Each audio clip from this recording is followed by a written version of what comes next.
Welcome to Deception Diaries. Please like this video and subscribe. Deception Diaries. Cindy met and fell in love with Rick Thomas during her freshman year of college. He was funny, energetic, and always knew how to make her laugh and feel special. They enjoyed long Sunday walks and sneaking into empty campus buildings to talk for hours. Rick was both handsome and kind, qualities Cindy's parents and his family appreciated. His sister Kathy once joked, "If he ever breaks up with you, we'll definitely miss him." By his last semester, Rick secured a job with a big investment firm on the West Coast, while Cindy earned her teaching degree and found a job in Orange County. To celebrate, Rick took her to dinner in San Clemente and proposed with a beautiful ring that belonged to his grandmother. Cindy tearfully accepted, and the surrounding diners applauded. 9 years later, Cindy, now 32, had twins, Michael and Sarah, and was teaching 7th grade math. Tired of the low pay and long hours, she decided to leave her job. She managed to find a new career path within 5 months, thanks to her college best friend Kelly. Kelly was a free spirit, always dragging Cindy into adventures. One day, Kelly invited Cindy to be her date for her boss's wedding in Napa. After discussing it with Rick, who encouraged her to go, Cindy agreed. At the wedding, Cindy watched Kelly dance with a much younger groomsman and chatted with a bride's cousin, Sally, who remarked on the need for a good event coordinator. This comment sparked an idea in Cindy. Within 6 months, she started her event management company, We Plan You Play, utilizing her organizational skills. 2 years later, Cindy's business thrived, especially with destination weddings on the California coast. That's when Cindy met Bennett Davis, who owned 3 upscale boutique hotels perfect for destination weddings in San Diego, Santa Barbara, and the Monterey Peninsula. At 26, Bennett bought a rundown mansion in Santa Barbara, working tirelessly to open it on time and under budget. Despite initial slow growth, he reached profitability by the 4th year. He then expanded, opening hotels in San Diego and Monterey over the next 5 years. 14 years later, Bennett was still dedicated to his business, but also enjoyed fine wines, dancing, and socializing, known as a CBNA. A confirmed bachelor, but not in prick. He treated people fairly and was clear about not seeking long-term relationships. At 40, he was content with his life. About 16 months before a significant event, Bennett and his manager, Lori Templeton, attended a hospitality industry convention in Los Angeles. There, they encountered Cindy Thomas at her We Plan You Play exhibit. Bennett was impressed by Cindy's presentation and intrigued by her bright blue eyes. They had a 45-minute conversation, where Bennett asked both professional and personal questions, gauging her experience and personality. Cindy, wearing a wedding ring, answered enthusiastically, appreciating Bennett's mix of professionalism and lightheartedness. Lori observed Bennett's genuine interest in Cindy. At the end of their talk, Bennett invited Cindy to dinner, but she declined, mentioning her family. Instead, they planned for Cindy to visit his Santa Barbara hotel for lunch and a tour the following week. Cindy's visit went exceptionally well. She arrived early and visited the nearby Old Mission before meeting Bennett and Lori. The valet warmly welcomed her, and she was pleased with the hospitality. As she approached the hotel lobby, she saw Bennett, dressed sharply in khakis and a dark blue shirt, which highlighted his strong features and dark eyes. Cindy rarely noticed other men besides Rick, whom she considered gorgeous. However, Bennett Davis, who owned 3 boutique hotels in San Diego, Santa Barbara, and the Monterey Peninsula, caught her attention with his good looks and charisma. When they met for a tour of his Santa Barbara hotel, Bennett welcomed Cindy warmly. They shared a mutual respect for hard work and success, and instantly connected. Cindy wore a stylish but modest black sundress and sandals, aware that appearances mattered in business. During the tour, Bennett impressed Cindy with his attention to detail. They enjoyed a lunch with California wildflowers and her favorite Pinot Noir. Bennett's charm was evident, but Cindy remained professional, limiting her wine intake to focus on business. After lunch, they toured the hotel, and Cindy impressed Bennett with her knowledge of the property's history. They laughed and discussed potential partnerships for hosting weddings and family reunions. When it was time to leave, Bennett warmly shook Cindy's hand, holding it a bit longer than usual, and kissed her cheek. Cindy felt a surprising connection to Bennett, but reminded herself of her commitment to Rick and their children. Driving home, she found a book her daughter had left in the car, bringing her back to reality. Cindy chastised herself for entertaining thoughts about Bennett, and resolved to stay focused on her family and career. Back at the hotel, Bennett settled some business matters before retiring to his room to rest before his evening beach run. Lying on his bed, he thought about the day and especially about Cindy. Unlike other beautiful women he had dated, Cindy stood out for her inner and outer beauty. She was married, but he couldn't stop thinking about her. At the same time, Rick was at home cooking dinner with their kids, Michael and Sarah. He felt blessed to have Cindy in his life. When she arrived, they had dinner together, and Sarah shared a story about playing with the neighbor's cat. After the kids were in bed, Cindy made love to Rick, perhaps to reassure herself. Over the next 6 months, Cindy organized 4 weddings at Winfield Scott. Bennett's subtle touches and frequent visits made an impact on her. Rick only accompanied her once, early on when Bennett was away. One night, after a successful wedding, Cindy and Lori shared a leftover glass of Dom Perignon on the patio. Lori, taking off her shoes, said, "Can we talk?" Cindy agreed. Lori expressed concern for Cindy, noting that Bennett was attracted to her and might pursue her if given the chance. She warned Cindy that getting involved with Bennett could ruin her marriage and that Bennett wouldn't settle down with her. Cindy, moved to tears, admitted her confusion. She loved Rick deeply and couldn't imagine hurting him, but Bennett's allure was hard to resist. Lori's gaze was firm but caring as she advised Cindy to consider her family's well-being over her attraction to Bennett. Cindy was left grappling with her feelings, knowing the potential consequences. Cindy took a few sips of champagne, pausing to gather her thoughts. Lori let her take her time, knowing Cindy needed to process everything on her own. "I've never felt restricted in my life. I fell for Rick quickly but always felt in control. With Bennett, I feel out of control. If the moment came, I think I'd give in," Cindy admitted. 6 months ago, I would have been offended at the idea of being unfaithful. But now I'm struggling. Marriage is a commitment both ways and I can't imagine Rick with someone else. Why am I even considering this? What will you do? Lori asked gently. 80% of me wants to stay true to Rick and the kids. This is a great business deal and I want to maintain professionalism. But 20% of me thinks I can have a fling, get it out of my system and move on. Cindy confessed, tears in her eyes. Lori hugged her and offered support. The next day, Lori confronted Bennett. "If you pursue Cindy, I'll quit. I've worked with you for 7 years and I'll know," she warned, leaving his office without waiting for a response. 3 weeks later, a sudden rainstorm disrupted an outdoor wedding. Cindy and Lori worked tirelessly to salvage the event. Late at night, Cindy and Bennett found themselves alone. Bennett comforted Cindy, telling her she had done her best despite the weather. Cindy, feeling vulnerable, leaned into him. They kissed, and Bennett made it clear he wouldn't push her into anything. Cindy, however, gave in to her desires. They spent the night together, discussing how to keep their affair secret. Cindy assured Bennett she could handle it without arousing suspicion. She left early in the morning, wanting to rest before returning to her family.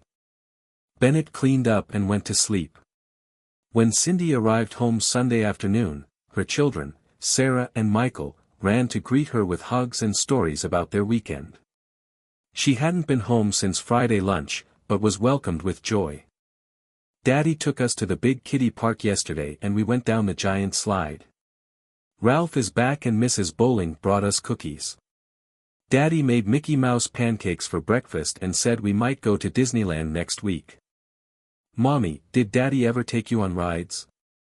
Cindy winced at the mention of Daddy and rides, recalling her recent affair. She mentally shook off the guilt as she saw Rick, looking fit in his shorts and t-shirt.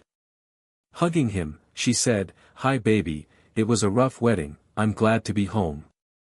How are the twins? We missed you, Cinderella, but I love weekends with the kids. I'm glad your business is thriving. I saw the storm on the news and knew you'd be busy. Let me get you a glass of wine and rub your feet." Son of a cow, she thought, loving kids, supporting me, I can't lose him. Later they moved to the hot tub with wine, but Rick, exhausted, asked to skip it. Cindy agreed, hiding her relief. On Monday, Rick suggested a date night for Tuesday and she eagerly agreed. Early Tuesday, Rick packed for both of them and left a note. "Dress for your Cinderella date and be ready by 4 p.m. At 4 o'clock, they left the kids with Kelly and drove to the Ritz-Carlton at Dana Point. Cindy was stunned. "Is Kelly staying the night?" "Yes, I didn't bring clothes." "You have a bag in the trunk. Kelly checked it while you bathed the kids." "You let her in my underwear drawer." "Yes, she found something and said not to worry. She'll take you lingerie shopping." Idiot. They walked on the beach, had a great dinner, and talked on the balcony at midnight. Rick shared he was up for a partnership, meaning more money and less travel. He even mentioned joining her on some wedding weekends. In the dark, Cindy's troubled face went unnoticed.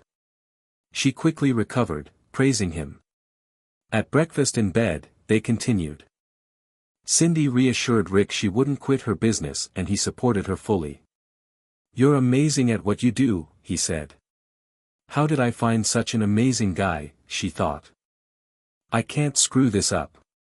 She resolved to keep her affair with Bennett discreet. Despite her lack of guilt, she couldn't foresee the impending tragedy. Cindy believed she could juggle everything without hurting anyone. Convinced that Bennett would eventually move on and she would remain with her family. She never imagined how wrong she could be. The next month, Rick was promoted to partner. Cindy had a wedding at a San Diego hotel and discussed securing their affair with Bennett. She had been on birth control since starting her business because she and Rick agreed 2 kids were enough. In late June, things began to unravel. Cindy and Bennett were in his office discussing new business terms when Lori entered. "I need to talk to you both," Lori said, seating herself. "Bennett, remember our conversation 4 months ago? I said if you two were dating, I'd leave." Cindy was shocked. Bennett stayed calm. "I saw you two kiss and go to bed the night of the storm. It was heartbreaking. You're acting selfishly, ignoring the consequences. I started job hunting the next Monday and will move to Austin in August to work for an event management company." Turning to Cindy, Lori said, "I warned you, this will hurt your family. Rick doesn't deserve this. I won't let this affect our professional relationship, but only talk to me about work from now on." She left the room, and Cindy and Bennett sat in silence. Cindy eventually said, "Bennett, I'm going home. I'm sorry for all of this. I'll call you in a few days." She drove to Orange County, checked into a Marriott, and cried herself to sleep after buying a bottle of Maker's Mark. Lori kept her promise and moved to Austin after working her last 2 weeks. Bennett didn't try to stop her. Cindy wanted to call Lori but settled for a text. "I'm sorry my actions hurt you. You warned me but I can't let it go unaddressed." By early September, Cindy and Bennett's relationship was strained by guilt, but their attraction remained. By October, they resumed their affair. One Saturday night after a late wedding, they took Bennett's BMW to a secluded chalet on the Pacific coast. "My God, this is gorgeous," Cindy murmured, cuddling Bennett. Cindy had told Rick she was scouting Monterey and wouldn't be back until late Sunday. She just didn't mention she'd be with her lover. After checking out at 2 p.m., Cindy and Bennett walked on the beach and had lunch. They stopped in Big Sur for wine on their drive south. Cindy felt content, believing her business was thriving, her children were happy, and her affair was under control. In early December, Cindy coordinated a wedding at Bennett's Monterey Hotel. Rick, planning to surprise Cindy, booked a room under his name. He prepared flowers, her favorite wine, and bath oils, hoping to rekindle their connection. Unbeknownst to Cindy, Rick was already there. Rick waited until after the rehearsal dinner to surprise Cindy. He had spotted Bennett earlier but stayed hidden. As he searched for Cindy, he heard her voice. Moments later, he overheard her say, "Not here. Please wait until we get back to your room." Turning the corner, Rick saw Cindy and Bennett together. Cindy, seeing Rick, screamed, "Rick, what?" Bennett stepped back in shock. Rick, heartbroken, fell to his knees. Cindy, realizing the gravity of her actions, sobbed and tried to console him. Rick, consumed by pain and anger, demanded, "Why?" As Cindy tried to explain, Rick stood up, anger building. "No, Cindy, don't talk to me. Take her to your room, Bennett. She's all yours." He turned to leave, rejecting Cindy's attempts to reach out. "Don't touch me," Rick shouted. "You were everything to me, and now you've ruined us. Just go away with your stud and leave me alone." Cindy couldn't fight the only common sense she'd shown in a year. She let Rick go, knowing this wasn't the time to try to explain or comfort him. She had broken his heart and needed to leave him alone. Shocked herself, she asked Bennett to leave her alone, then returned to her room. Lying on her bed, she tried to calm her racing heart, horrified by the mess she had created. Rick, meanwhile, sat at his desk for an hour, struggling to think. Realizing he couldn't stay there any longer, he decided to go home, arriving early Sunday morning. He planned to shower and change at his office before facing Mrs. Bowling and the kids. Before leaving, he wrote Cindy a note and left it on the table.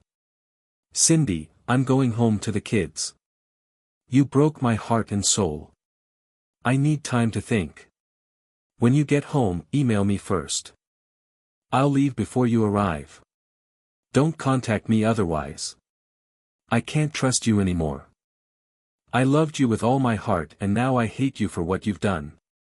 Bennett found Rick gone and the note on the table. He cursed himself for not being more cautious and felt powerless to help Cindy. He placed the note on her bedside table and stood guard outside her room. Cindy woke at 6, exhausted from emotional turmoil. She washed her face, cried, and then saw the note. She read it and collapsed, sobbing. Bennett came in, knelt beside her, and held her. Though tempted to blame Bennett, she knew their affair was a mutual choice. She remembered Laurie's warnings and knew she wasn't a sufferer. Cindy had made her choices and now had to live with the consequences. "I'll go home as soon as I can pull myself together, Bennett. I have to face this," Cindy said. "I know, Cindy. I wish things were different. You're an amazing woman and friend. If I could fix this, I would. Just know I'm always here for you," Bennett replied. "Thank you, Bennett. I hope this doesn't hurt you, but we may never speak again." He hugged her tightly, like a friend, then left, telling the staff to bring her car around, but to leave her alone. The staff, knowing the situation, went about their business. When Cindy was 15 minutes from home, she texted Rick. "Can we talk when the kids are asleep?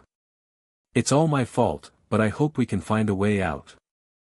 Rick replied, "Cinderella, I've already fed the kids. This is our last contact until I reach out to you. Please honor my request." She wept, realizing the name Cinderella might never be used by him again. She was no longer his loving wife, but someone who had deeply betrayed him. At the end of the longest week of her life, Rick called.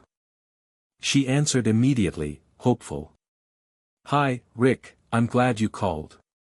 Rick, steady but emotional, said, "I'll be home around 5 tonight. I'll try to act normal around the kids for a few hours, then sleep in the spare room. We won't talk until tomorrow morning. Is that okay? Yes, Rick, Cindy said quietly. When can we talk? We'll have Mrs. Bowling babysit Sunday afternoon. We'll find a secluded spot in the park to talk. We should spend Saturday with the kids, as we might not have many more days together. His words, if at all, hit her like a punch. She agreed, saying only, "Okay, honey." Rick replied, "Please don't call me with affectionate names again. We are adults in a nightmare. Don't claim love or affection for me again." He hung up, leaving Cindy in tears. They managed through Friday's pizza and movie night, even laughing a little. Saturday was similar, with efforts to appear normal. The hardest moment was a group hug on the beach, where Cindy saw the dead look in Rick's eyes. Sunday morning was spent in pajamas over pancakes. Rick told the kids that Mom and Dad were going out, and Mrs. Bowling would watch them. The kids were disappointed, but accepted it. At the park, they found a quiet spot to talk. Rick sat across from Cindy, facing the park, always wanting to see if trouble was coming. "I'd like you to speak first, if you don't mind," Rick began. "If I speak first, I might not control my words. I promise I won't interrupt you. Take as much time as you need. Please start whenever you're ready." Cindy felt this was like a negotiation, but since it was her fault, she let Rick lead. "Of course," she replied. "I don't know where to start, Rick. I've thought about this since last Friday," she began, omitting the painful details. "You deserve the truth. I've been in a physical relationship with Bennett for almost 8 months." Rick lowered his head, but gestured for her to continue. "Before meeting him, I'd never been attracted to anyone else. I didn't seek him out because of anything lacking in our relationship. While I didn't pursue him, I didn't resist his friendship and flirting. I realized early on that I was attracted to him. The first time we were together, he made sure I wanted it as much as he did. No one forced me. I'm not a sufferer. Everything that happened was my choice." She paused, then added, "I love you, Rick. But I hid part of my heart from you for months. You may not have noticed, but a part of me was with Bennett. I lied to you and myself, thinking everything would be okay. Deception starts with yourself. I betrayed you and everything I care about. I don't know how this will end, but I know it will hurt our children too. I am deeply ashamed of what I did." Rick bowed his head and cried, overwhelmed with despair and grief. Cindy watched him, realizing the enormity of what she had taken from him.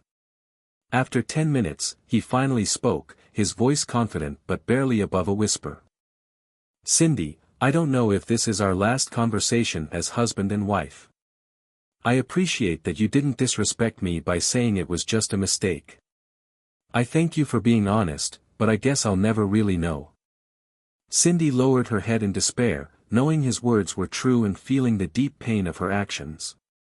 She resisted the urge to look at him as he continued. "You've been seeing Bennett behind my back for 8 months. I trusted you completely, but now I can't anymore. Cinderella is dead, and there's no Prince Charming to save us. I've never felt hopeless before, and I hate it. I'm not divorcing you now or any time soon because of our children. Divorce is worse for them than loss. But I can't pretend we're the same for the next 11 years until they graduate. I can't look at you or act like we're okay. I feel stuck and hopeless. I'm seeing a psychologist this week to find a way to cope." Cindy looked hopeful, but Rick quickly added, "I'm not doing this for you or our marriage. It's for my sanity and to keep loving our children." Cindy asked, "Where should we stay, a hotel or an apartment?" Rick replied, "We'll stay in the house for now. I'll take an overnight business trip weekly and you can continue your work weekends. What you do then is your choice. I'm not taking care of you now. If you prefer Bennett, go ahead." "Rick, I'm not going to," Cindy protested. Rick raised his hand to stop her. Please stop. You're acting like I care about what you do. I need to not care about you, just as you've not cared about me for the past 8 months. Maybe a psychologist can help me protect myself better. Until then, you're on your own. They sat for half an hour, crying without touching or comforting each other. Laurie's warning had come true. The consequences were unbearable for Cindy, and it was only the beginning. For the next month, they pretended everything was normal for the kids. They attended Sarah's soccer games and Michael's karate lessons convincingly. Even Miss Snyder at the parent-teacher conferences noticed nothing wrong. But behind closed doors, it was different. Cindy wanted to talk, and Rick struggled to keep from falling apart. Cindy took responsibility for her actions, but it didn't lessen Rick's betrayal and humiliation. He told the kids he had overnight business trips, using that time to think and plan. He realized he would need long-term psychological help if this continued. Rick, a new partner at his firm, excelled in analytics, evaluating investment risks and opportunities. He now applied that thinking to his personal life, weighing the pros and cons of staying with Cindy. He considered the children's well-being, the firm's view of his family commitment, and financial implications of either staying or divorcing. He also pondered Cindy's feelings and her business. He realized there was a third radical option that might be best for everyone. It would be difficult to implement, but could work. On the third night of his business trip, Rick sat on the Marriott courtyard patio, considering all angles of his plan. After 2 weeks with the plan taking shape, Rick decided to have a serious talk with Cindy. He asked Mrs. Bowling to babysit and drove Cindy to the park where they first discussed her affair. At the same picnic table, they continued their conversation. Rick began, "Cindy, these past few weeks have been horrible for us both. Thank you for giving me time to think. I want to share some thoughts and then hear your response." Cindy nodded and Rick continued. "I don't want to rehash everything, especially the night I saw you with Bennett. I've told you how crushed I am. I'm not perfect, but I've always been 100% committed to us and our kids. I've never cheated, even when I flirted. I can't imagine replacing you in my heart. I thought we would grow old together. I was wrong about your commitment to us." Cindy with longing in her eyes pleaded, "Rick, I know I don't deserve a second chance, but I want to work hard to resolve the betrayal and stay together." Rick looked away before answering. "I know you mean it, Cindy, and I've considered it. On one hand, we might have enough acceptance and forgiveness to stay together." Cindy felt a glimmer of hope, but Rick continued. "But it's not right for me for 2 reasons. First, I can't regain your trust. I would always suspect you're meeting someone else. Second, I can't touch you as a husband without seeing the face of the man you chose over me. You wanted him, not me. And there's no way I can look at you without seeing Bennett's reflection." Cindy's shoulders slumped. She knew Rick was right and wanted to promise she'd be faithful, but she couldn't demand his trust. "I want to fight for us, Rick. Aren't we worth fighting for?" she asked. For the first time, she saw rage in his eyes and she recoiled. "Fight for us? What do you think I did every day? Working hard, moving up the career ladder, spending time with our kids, remembering what you love, that was all fighting for us. How have you fought for us, Cindy? By being with Bennett Davis? You stopped fighting 8 months ago and now you want me to accept it and move on." Rick took a deep breath, tears in both their eyes. "I want to ask you so many questions, Cindy. But how can I trust you? Maybe you're just sorry because you got caught. I want to go back to sharing our hearts, but that couple no longer exists. You eliminated us with your cheating and lies. We can only move forward with the best solution for everyone. I realized our night at the Ritz was after you were with Bennett. You partied with him, then came home and let me wine and dine you, thinking you were my faithful wife. I must have seemed like such a fool to you, happy to hear how proud you were of me. But no more. Cindy couldn't argue against anything, only feeling deep regret for the pain she had caused the man she had claimed to love with all her heart. He was right, he had fought for their relationship every day. She was the one who had betrayed his love. Her infidelity had been heartless to the husband she adored just a year earlier. Her infatuation, lust, and selfishness had pushed all of that aside. "Are you going to divorce me, Rick?" she finally asked when she could find the words. "No, Cindy, I'm not going to divorce you, and I'm not going to stay married to you. I'm creating a solution that I think will work for everyone. It won't be without pain and loss, but I believe it's the only acceptable solution. I promise I'll explain everything to you in a few weeks. I'm not going to tell you what to do, Cindy, but I'll explain my steps, my path, in detail. I'm not asking for your opinion on my choices because, quite frankly, I don't trust you to have my best interests or our children's best interests at heart. Once you understand my decisions, you can make your own. I won't try to control you." "But how will I know if you don't share that with me now?" Cindy asked, genuinely confused by the direction of the conversation. She wanted so badly to reach out and hold him, but it seemed like that would never happen again. Rick looked her straight in the eye with a calm, almost painful acceptance of fate, and replied, "You'll find out." They talked for a few more minutes, Cindy gently probing for vague explanations, but he didn't budge. He was sure she would understand when the time came. "A few months ago, my friend and coworker Lori warned me that if we danced to his tune, the piper would eventually show up and demand payment. I guess she was right." Rick was surprised to hear that Lori knew what was going on, and had tried to warn Cindy and Bennett. It only hurt him more. "So before you were having fun with Bennett, you were warned, and you didn't stop. You didn't come to me to tell me about your struggle. You just carried on." Tears were already flowing freely from his eyes. Her husband was sobbing. Cindy burst into tears again and dropped her head in her arms, sobbing uncontrollably. Rick stirred, and she thought that maybe he would come to hold her. "Please God, let him come and hold me," she begged in her heart. Instead, he stood up and moved toward her, folding his arms across his chest. When she raised her head, he said, "The trumpeter has come and is demanding at least partial payment. Maybe someday it will be time for full payment."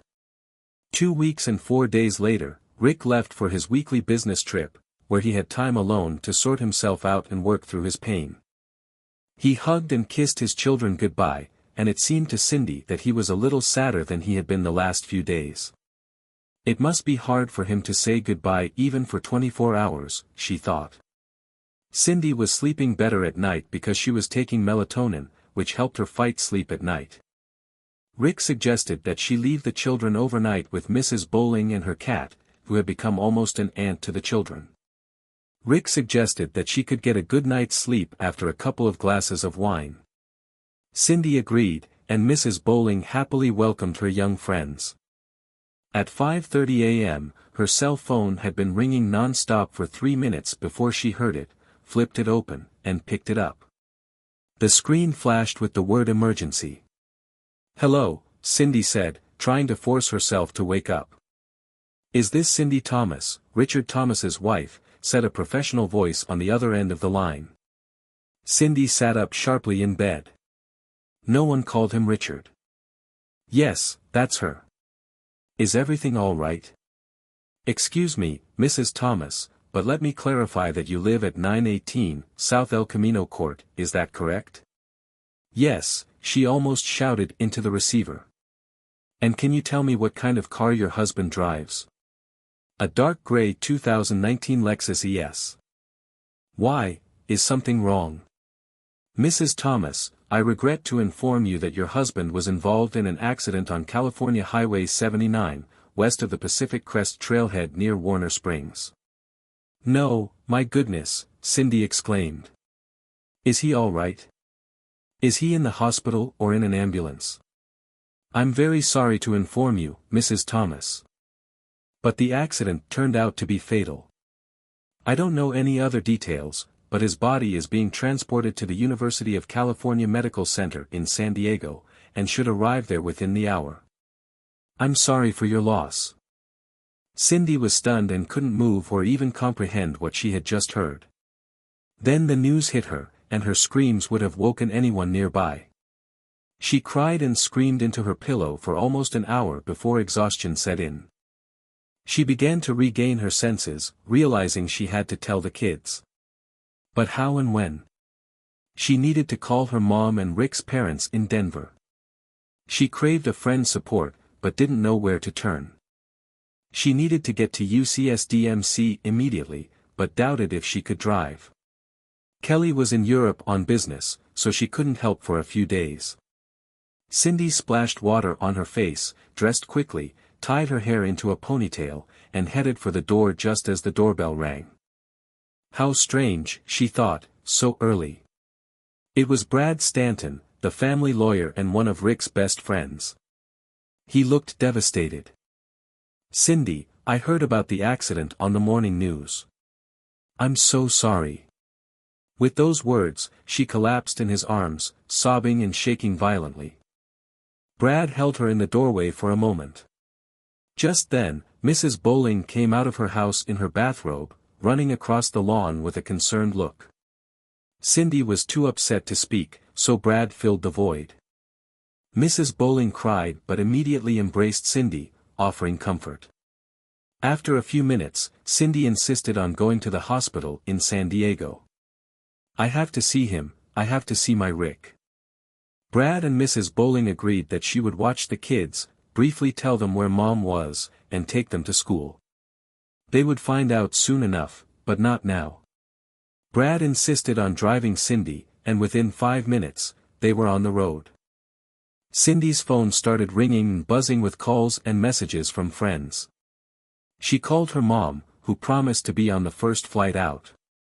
Cindy then broke the news to Rick's parents, Connor and Lily Thomas. They were devastated, but also promised to get the earliest flight. They expected to arrive by the time the kids returned from school. Cindy turned off her phone, looked out at the Pacific Ocean, and started crying again.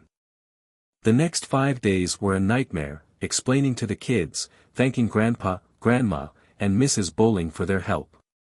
Talking to authorities and insurance companies. Cindy had 3 separate life insurance policies, arranging the funeral and managing clients who had booked weddings or family gatherings. The task seemed endless. Cindy was also troubled by questions. What was Rick doing an hour out of town on a deserted road so early? While no one called it reckless, he was speeding. The toxicology report showed Rick had only blood in his system. No booze, pills, or any substances that could impair his driving. The contents of his stomach showed he had eaten steak, salad, and potatoes the night before, drinking only water. Cindy was stunned. Bennett picked up his phone several times to text Cindy, but decided against it. He knew she was suffering immensely, and realized his message would only make things worse. Lori was in a meeting with a new client when she got the news. Her assistant, Stacy, noticed her pained expression, but found it odd that she didn't seem completely shaken. Lori did not attend the funeral. The funeral was held Friday morning, and everyone who knew Rick attended. Cindy was shocked by what people said about him. She knew he was amazing. But hearing story after story, she realized just how loyal, caring, generous, and respectful he was. This made her feel even more desperate, thinking that if she had been more engaged with Rick, her affair with Bennett wouldn't have happened, and Rick would still be alive. She needed to find out just how right she was. Late Sunday afternoon, Brad showed up at the house. He briefly spoke with Cindy's mom and mother-in-law, who immediately took the kids and left. When Cindy came downstairs, she saw Brad at the kitchen table with a peculiar expression. She offered him a drink, which he declined. Inviting her to sit, he began. Cindy, before I convey what I've been instructed to, I have 2 things to tell you. I'm your friend, but today I'm here as a representative of a client. That client is Rick. Cindy covered her mouth with her hand and gasped. I say my client is Rick because even though he is dead, I still act as his attorney and handle his legal and financial affairs. The second thing you should know for sure is that I had no idea what was going to happen to Rick. Cindy thought this was strange. How could anyone know what would happen as a result of an accident, or even that an accident would happen? Brad understood her confusion. Rick told me verbally and in writing that if anything happened to him, I was to honor his wishes. He paid me in full for the work, even though I offered to do it as a friend. He insisted that everything be done legally and properly. I don't know the contents of this note, but I know it is a letter from Rick to you. I have been instructed to deliver it to you and leave immediately before you open and read it. Cindy took the letter from Brad, her hands shaking violently. What else did he instruct you to do? She asked. Brad looked a little embarrassed but replied, I'm sorry, Cindy, but this is confidential information between me and my client. Rick strictly forbade me from giving you any details about our conversations, my duties, and his wishes. Again, I apologize. With those words, Brad got up and left without waiting for Cindy's response. Cindy opened the letter, and Piper reappeared to collect some of his debt. Cindy, you already know I'm dead and the funeral is over. Brad handed you this note and left. The kids are with my parents and your mom. They know not to come home for a few hours as you will have a hard time processing this. This is the third option, Cindy. It's the best way I could find. I loved you with all my heart, and now that's gone. You've taken it away. I think it's the best thing I can do. 1. You will know that 2 weeks ago, I bought 3 acres of land by the lake at Eagle's Nest. It was for this reason that I was driving on Highway 79 where the accident occurred. The thing is, I bought the property because I had been promoted and we were both making good money. It was supposed to be a surprise for you and the kids. A place where we could build and grow during the summer and long weekends. First, of course, it's a scam. Buying real estate is a cover, but whatever you do, you have to stick to it. Insurance companies won't pay a claim if they find anything suspicious about my end of life. I visited the new cottage to do some errands and decided to get up early and go home. I was in a hurry because I had a meeting with a client at 9:30, so I was driving fast and lost control of the car. The insurance companies might do a little digging, but they won't find anything. Brad will take care of it if you stick to the story. 3. As far as insurance goes, I changed my will. In the last few weeks, 90% of my money, about $3 billion, will go into a trust fund for the kids. They will be able to get whatever they need to pay for college and grad school if they want. The rest will go to them when they reach age 30 and will be split equally. Brad will take care of those details when the time comes. I'm leaving you 10%, or about $300,000 to hold you over until you start working again in a month or so. I wouldn't leave you anything if my conscience allowed it. But I realize you have to take care of the kids while you pretend to grieve for me. So there's enough for that. First, as for our beautiful children, a while back I told you about a psychologist's advice that end of life is easier on children than divorce. I did some deep research and found several studies that indicate that this is true. That's why I couldn't divorce you, Cindy. I couldn't do that to my children. I think someday they will find out the truth about everything. And then they might hate me. I hope they don't. And if they do, I hope they have someone to explain to them how unfair life can be sometimes. I'm grateful that now and for the foreseeable future, they can grieve their loss and not have to bear the burden of rejection that comes with divorce. Second, I can't tell you what else to do with your life. I suppose you can go back to Bennett. But there may be someone else you are interested in. Whatever you do, please think of the children first and do what is best for them. They will be leaving home in 9 or 10 years. So maybe you can keep your lovers away until then. Third, finally, I have one small request. When you are done with this note, burn it until there are no ashes left. If the insurance companies find it, it will ruin our children's financial future. Reread it a couple more times. But please, if I mean anything to you, burn this note. Don't worry, maybe you'll hear from me again someday. Rick, Cindy cried harder than she ever had before. She collapsed onto the floor, sobbing and wailing, calling out Rick's name. Overcome by the weight of her affair's aftermath, she feared it was more than she could handle.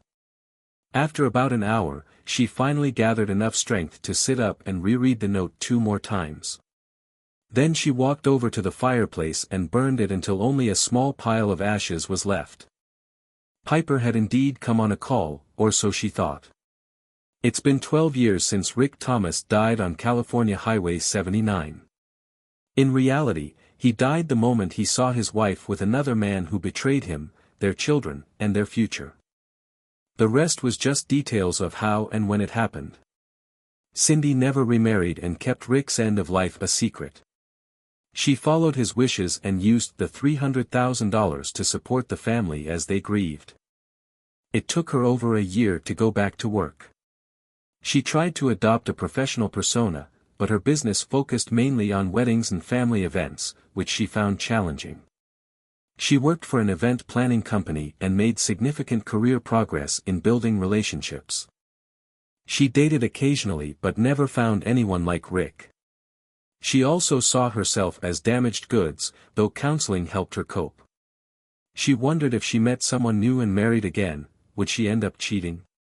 Michael and Sarah urged her to date and find happiness. Dad would want you to be happy, they said. Yes, he always wanted me to be happy, she thought, and I used that to justify destroying him. The pain began to resurface. As for Bennett, about 4 months after Rick's end of life, he felt enough time had passed to send Cindy a note. Lori had observed that they were no longer lovers, but Bennett remained a faithful friend. One morning he decided to send her a message. It read, "I'm so sorry, B." A moment later, Cindy replied, "Me too. Goodbye." They never spoke again.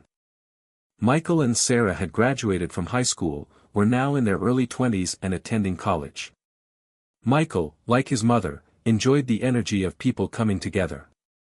He went to the University of Southern California to study hospitality and marketing. Sarah, like her father, was drawn to analytics. She found fulfillment in problem-solving and went to Stanford to study economics. Although they were only 8 when their father died, both were deeply affected by his loss. The thought of their father never coming home was a constant presence. But their mom and grandparents worked hard to help them heal and start enjoying life again. Each of them, in their own way, used their father's memory as motivation for their lives. On a warm spring morning, Cindy sat at her desk in her apartment. She was sipping a cup of hot black coffee while reviewing a new contract for an executive retreat when the doorbell rang. When she opened the door, she was greeted by Brad Stanton. "Brad, it's been months," Cindy said with a smile as she reached out for a hug. "I'm so happy to see you." Brad returned the hug but seemed a bit stiff. "Thank you, Cindy. May I come in and talk with you?" Cindy noticed that there was something formal about his tone. This wasn't just a casual visit from a friend. "Sure, Brad. Can I get you a cup of coffee?" "No thanks, I can only stay for a few minutes." They sat down at the kitchen table and Brad began.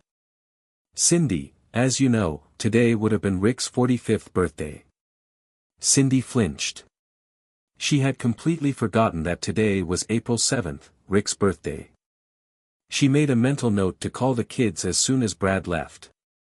"As you know, before Rick died, he changed his will and left instructions for what should happen in the event of his end of life.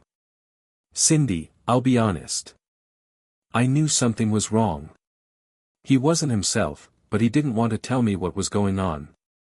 As his friend, I pushed him, but as his lawyer, I had to follow his wishes. He never allowed me to understand what was happening until now." Cindy's eyes widened with surprise and confusion. "What do you mean, Brad? Before Rick died, He wrote me a long note that he never gave back to me. This morning, at exactly 6 o'clock, there was a loud knock on my door. When I answered it, a courier handed me an envelope from a P.O. box in Austin, Texas. I was a bit annoyed at being woken up so early, but curiosity got the better of me.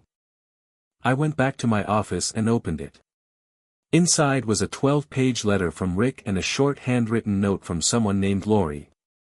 Cindy began to tremble with a mix of resentment, pain, and memories. Brad continued. The note simply said, "Please read carefully and follow the instructions." I started reading Rick's note. The first line was so typical of Rick. "Hey buddy, get your back out of bed. I need you to help me finish some unfinished business." Yes, I know at 6 a.m. I told them it was exactly 6 and paid a little extra to make sure they were reliable. I won't detail the rest of the notes, Cindy, but I will say that Rick told me everything, the whole 9 yards in detail. He paused briefly to let her absorb what he'd said and saw tears begin to form in her eyes. "I can't imagine how you could do that to a great guy like Rick. A guy who gave you all his love and devotion. A guy who eventually gave you his life." Brad stood up and finished his business. Handing Cindy a white envelope with her name on it, he said, "Cindy, I never want to talk to you again. I will keep in touch with Michael and Sarah because they are my best friends. If I see you at a social function, I'll be polite for their sake, not yours. But don't ever try to contact me. Do you understand?" Cindy could barely get a word out, but looked at Brad and replied, "Yes, I understand." With those words, he turned and walked away. But as he left, she heard him mutter, "Selfish goddamn strumpet." The envelope lay on the table, daring her to open it. She recognized the handwriting. It was Rick's. It took a few minutes before she worked up the courage to open it, but she finally did. "Cindy, it's been 12 years since the events that brought us to this morning. In my last letter to you, I mentioned that maybe someday you would hear from me again. Maybe someday the children will know what happened to us and to them. Well, today that day has come. First, when I found out that Lori tried to talk you out of having fun with Bennett and you ignored her advice, I decided to turn to her for help. She's the only person on the planet who knew of my intentions. She begged and pleaded with me not to do it. She even said that I could take the kids and come to Austin to visit her. Imagine that, a woman of real character. I wish I had met her before I laid eyes on you. Anyway, when I declined to, she agreed to go along with my wishes. Second, my first request was that she keep this note until today. My 45th birthday. On that day, she was to give Brad this note along with a note for him promptly at 6 a.m. The note was to have Brad read my letter and then give it to you. I had a backup plan to get this note to you no matter what, but I hope Brad and Lori are in good health and were able to help me finish the job. Third, this morning both Michael and Sarah will receive a similar note from me outlining everything that happened 12 years ago. I haven't left anything out. They are adults. I believe they have the right to know the truth, the whole truth. The statute of limitations on insurance fraud in California is 4 years, so their inheritance is safe. As I mentioned in my previous letter, they may hate me for this, but I'm sure Brad and Lori will help them make sense of what happened. Good luck trying to get rid of the lies you have told your children over the past 12 years. I'm sure if they want to talk to you, they will have more than a few questions. Fourth, if your mom and my parents are still alive, they will receive a similar note as partners in my firm. Fifth, as for Bennett, today's Santa Barbara News Press will publish a full-page memo about his machinations with you. It details how the two of you planned and created amazing wedding events while you cheated on me and he entertained a married woman. The article ends by urging people to seek help elsewhere. I may not be able to destroy him, but I hope it will make his life miserable for a while. Maybe you two can get together if you haven't already and have some good fun to ease the pain. By the way, you are named specifically in the article, so some friends and coworkers may have questions for you as well. 6th, Cindy, almost 13 years ago, I thought we were as happy and content with each other as any couple could be. It all turned out to be a lie, a tragic lie. So, Cindy, you've picked the tune, you've enjoyed the dance, and now it's time to pay the bill in full, Rick. Moments after Cindy read Rick's note, her phone began to ring off the hook. 6 months later, all 3 BD properties were sold at a big loss to the owner, an Austin-based investment group, the Templeton Group. Davis Bennett, at age 53, was financially ruined.